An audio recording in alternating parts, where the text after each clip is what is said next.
Welcome back. Bodhan సెగ్మెంట్లో YCP తరపున పోటీ చేసేందుకు కెప్టెన్ కరుణాకర్ రెడ్డి ప్రయత్నిస్తున్నారు. బోధన్ గెలిస్తే ఎలాంటి కార్యక్రమాలు, ఎలాంటి లక్ష్యాలు అంటే జనాలకు ఏం చేయాలనుకుంటున్నారు? మొన్న ఈ మధ్యనే నేను ఒకటి కరపత్రం కూడా ప్రింట్ చేయడం జరిగింది. ఆ కరపత్రంలో ఏంటంటే ఎడారిగా మారుతున్న బోధన అని కొత్తగా స్లోగన్ ఇవ్వడం జరిగింది. అందరూ కూడా ఆశ్చర్యం వ్యక్తం చేసింది. అలీసాగర్ ఉంది, నిజాం సాగర్ ఉంది, మరి ఎందుకు అని ప్రశ్నించడం జరిగింది. క్లియర్గా చెప్పడం జరిగింది. పైనుంచి మహారాష్ట్రలో ఏదో ప్రాజెక్టులు కడుతున్నారో అక్కడ నుంచి నీళ్ళు వస్తలేవు గోదావరి ద్వారా. కాబట్టి ఆల్టర్నేట్గా మేము ఒక ప్రాజెక్ట్ రూపకల్పన చేసిన నేను మంజిరాలో చెక్ డ్యామ్స్ కట్టాను. ఎట్లయితే బాబ్లీ ప్రాజెక్ట్ ఏ విధంగా అయితే గోదావరిలో కడుతుందో మంజిరా నది మీద కూడా ప్రాజెక్టులు నిర్మాణం చేయాలి, చెక్ డ్యామ్ నిర్మాణం చేయాలి. సో ఆ చెక్ డ్యామ్ ద్వారా లిఫ్ట్ తీసుకొచ్చి నిజాం కెనాల్ ఇస్తే బోధనకి ఎప్పటికీ ప్రాబ్లం ఉండదు. సో దాన్ని మేము ఆల్రెడీ ప్రజల్లోకి వెళ్ళిపోయినాము. పార్టీ రేపు గెలిచిన తర్వాత, అధికారంలోకి వచ్చిన తర్వాత తప్పకుండా మొట్టమొదటి ప్రాజెక్టు దాన్ని నేను జగన్మోహన్ రెడ్డి గారు చెప్పి ఈ ప్రాంతానికి లాభం చేకూరుస్తానని చెప్పడం జరిగింది. అదేవిధంగా రోడ్లు, ఈరోజు రోడ్లు డెవలప్ అయితేనే ఇన్ఫ్రాస్ట్రక్చర్ డెవలప్ అవుతుంది. రోడ్లు అనేది ఇప్పుడు మా పక్కనే మహారాష్ట్ర సాలూరు చెక్ పోస్ట్ ఉంది. ఈ చెక్ పోస్ట్ ద్వారా మనకు రోజు వందలాది లారీలు మహారాష్ట్రకి వెళ్తుంటాయి. సో రోడ్లు సరిగా లేక ఇక్కడ ట్రాన్స్పోర్ట్ ప్రాబ్లం ఉంది. సో రోడ్లను మనం 4 లేన్ రోడ్స్గా మార్చినప్పుడు ఇక్కడ నుంచి ట్రాఫిక్ పెరిగి గవర్నమెంట్ కూడా ఇన్కమ్ వస్తుంది. అంటే సాలూరు చెక్ పోస్ట్ ద్వారా రోజు ₹1,00,000 ఇన్కమ్ వస్తుంది. అటువంటిది మనం 10-20 లక్షలు కూడా తీసుకురావచ్చు. సో అటువంటి లాభం వచ్చే విధంగా రోడ్లను డెవలప్ చేసి, ప్రాంతం డెవలప్ చేసే ఆలోచన నాలో ఉంది. ఇక తెలుగుదేశం పార్టీ ఇన్ఛార్జిగా అమర్నాథ్ బాబు కొనసాగుతున్నారు. తెలుగుదేశం పార్టీకి నియోజకవర్గంలో మంచి క్యాడర్ ఉందని, అదే తమ బలమని ఆయన చెప్తున్నారు.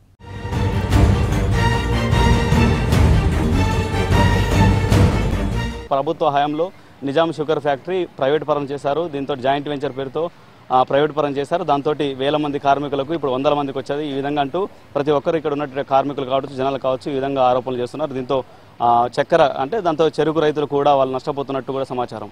నిజామాబాద్లో 2 షుగర్ ఫ్యాక్టరీలు ప్రధానమైనవి. బోధన్ నిజాం షుగర్ ఫ్యాక్టరీ ఏషియాలో 2nd బిగ్గెస్ట్ ఫ్యాక్టరీ ఒకప్పుడు. తర్వాత NCSF షుగర్ ఫ్యాక్టరీ ప్రైవేటీకరణ కాకూడదనే మనందరి యొక్క ఆశ, ఆకాంక్ష. కానీ 2 ఉదాహరణలు. తెలుగుదేశం ప్రభుత్వం ప్రైవేటీకరణ చేసిన ఇప్పటికీ నడుస్తున్న ఫ్యాక్టరీగా ఉన్నదంటే నిజాం షుగర్ ఫ్యాక్టరీ. నడవలేక నడవలేక మూలన పడి ఉన్నటువంటి ఫ్యాక్టరీ NCSF. ఒకవైపు కాంగ్రెస్ ప్రభుత్వం సామర్థ్యమే ఉంటే NCSFని ఆపరేషన్లో పెట్టి నడిపించగలిగితే ఈ నిజాం షుగర్స్ని ప్రైవేటీకరణ చేసిన దానికి తప్పును ఒప్పుకునేటువంటి పరిస్థితి ఉంటుంది. రాజకీయ విషయానికి వద్దాం. దీంతో పాటు బోధన్ నియోజకవర్గంలో టీడీపీ ఏ పార్టీతో పోటీ పడుతుంది, ఎలా ఉండబోతుంది? కానీ 2014లో ఖచ్చితంగా తెలుగుదేశం పార్టీ బలీయంగా గ్రామాలలో పంచాయతీ ఎన్నికలు చూస్తున్నాం, సంస్థాగత ఎన్నికల ప్రక్రియలు చూస్తున్నాం, గ్రామీణ ప్రాంతాల్లో ప్రజల మనోభావాలు చూస్తున్నాం. వారందరి యొక్క చూపు మరి యొక్క రాష్ట్రాన్ని గాడిన పెట్టగలిగినటువంటి వ్యక్తి నారా చంద్రబాబు నాయుడు గారి వైపు ఉంది. తప్పకుండా తెలుగుదేశం పార్టీకి మంచి రోజులు వస్తాయనేటువంటిది మా ఆశ, ఆకాంక్ష.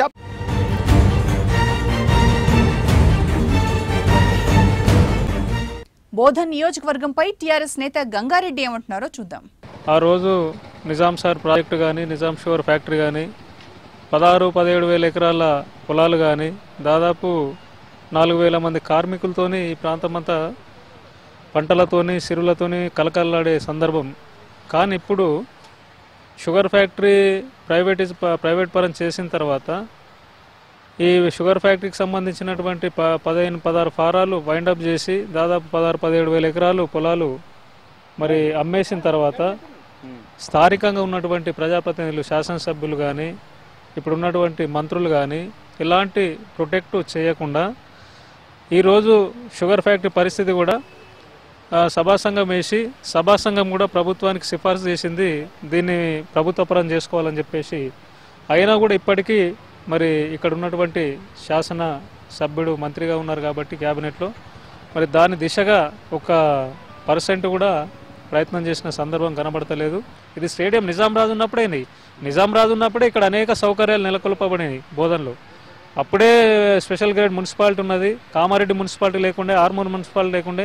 ఈరోజు ఆర్మూర్ ఎంతో డెవలప్ అయిపోయింది, కామారెడ్డి ఎంతో డెవలప్ అయిపోయింది. బోధన్లో ఉన్న ఉద్యోగాలు పోయినాయి, ఉన్న షుగర్ ఫ్యాక్టరీ పోయింది, 16,000 ఎకరాల పొలాలు పోయినాయి. 2014 ఎలక్షన్స్ లో బోధన్ సెగ్మెంట్ లో పరిస్థితి ఎలా ఉంటుందనే దానిపై ఇప్పుడే అంచనా వేయడం కష్టం. అయితే పార్టీలు నేతలు మాత్రం తమ వ్యూహాలకు పదును పెడుతున్నారు. గెలుపు కోసం ఇప్పటి నుంచే నేతలు ఊరూరా తిరుగుతున్నారు.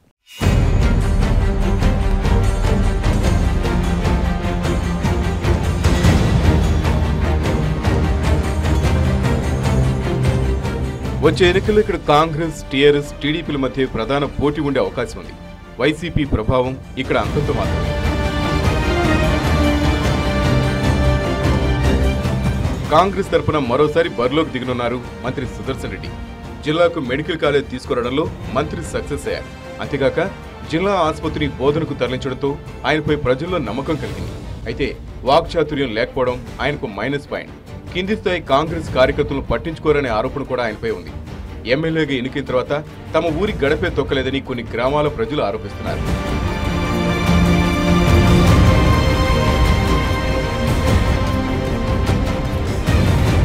ఇక టీఆర్ఎస్ నుంచి ఎవరు పోటీ చేస్తారో ఇంకా తెలియట్లేదు. అయితే ఎండి షకీల్ పోటీ చేసే అవకాశాలున్నాయని తెలుస్తోంది. లేదంటే మరో కొత్త నేత తెరపైకి రావచ్చు. అటు టీడీపీ తరపున అమర్నాథ్ బాబు బరిలోకి దిగనున్నారు. నియోజకవర్గంలో ఇప్పటికీ ఆయన విస్తృతంగా పర్యటిస్తున్నారు. తెలంగాణ ఉద్యమంతో సంబంధం లేకుండా తమ పార్టీకి మంచి కేడర్ ఉందని ఆయన చెబుతున్నారు. ఇటు వైసీపీ తరపున కెప్టెన్ కరుణాకర్ రెడ్డి పోటీ చేయనున్నారు. తెలంగాణ ప్రకటన నేపథ్యంలో ఈ ప్రాంతంలో వైసీపీ నామమాత్రం అయిపోయింది. అయితే కరుణాకర్ రెడ్డి మాత్రం అలాంటిదేమీ లేదని, వచ్చే ఎన్నికల్లో గెలుపు తనదేనని ధీమాగా చెబుతున్నారు.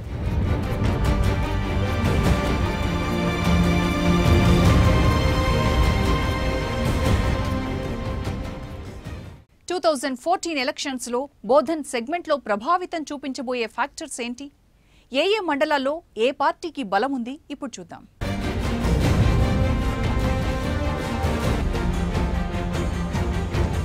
బోధన్ సెగ్మెంట్ లో మండలాల వారీగా బలాబలాలను ఒకసారి పరిశీలిస్తే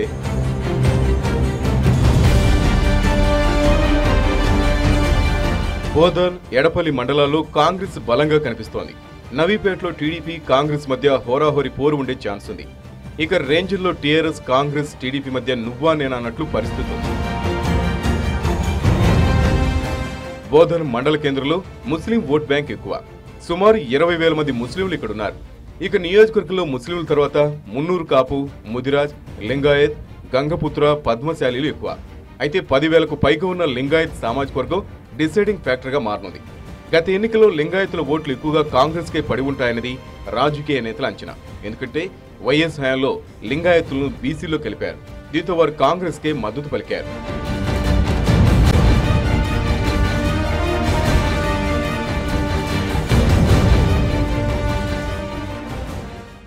ఒకప్పుడు వేల మంది కార్మికులకు ఉపాధి కల్పించిన నిజాం షుగర్ ఫ్యాక్టరీ నేడు వెలవెలబోతుంది. చంద్రబాబు హయాంలో జాయింట్ వెంచర్ పేరుతో ప్రైవేట్ పరమైనటువంటి ఒక నిజాం షుగర్ ఫ్యాక్టరీ ఇప్పటికీ కోలుకోలేకపోతుంది. దీంతో చెరుకు రైతుల ఉత్పత్తి బాగా తగ్గించారు. వాళ్ళ ఆదాయాన్ని కూడా బాగా గండిపడింది. నిజాం సాగర్ కాలువల్ని ఆధునీకరణ చేసి సింగూరు జలాలని బోధనకు తీసుకురావాలని డిమాండ్ చేస్తున్నారు ఇక్కడ రైతులు.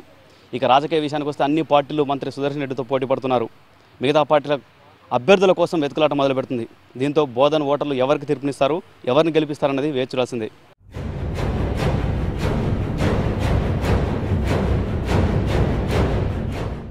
బోధన్ నియోజకవర్గ ఓటర్లు పార్టీలతో పని లేకుండా వ్యక్తులకే ప్రాధాన్యమిస్తారనే పేరుంది. మరి 2014లో ఎవరిని చూసి ఓటేస్తారో వెయిట్ అండ్ సీ. మరో సెగ్మెంట్ ఐ ఓట్ గ్రౌండ్ రిపోర్ట్తో మళ్ళీ కలుద్దాం. Keep watching I news.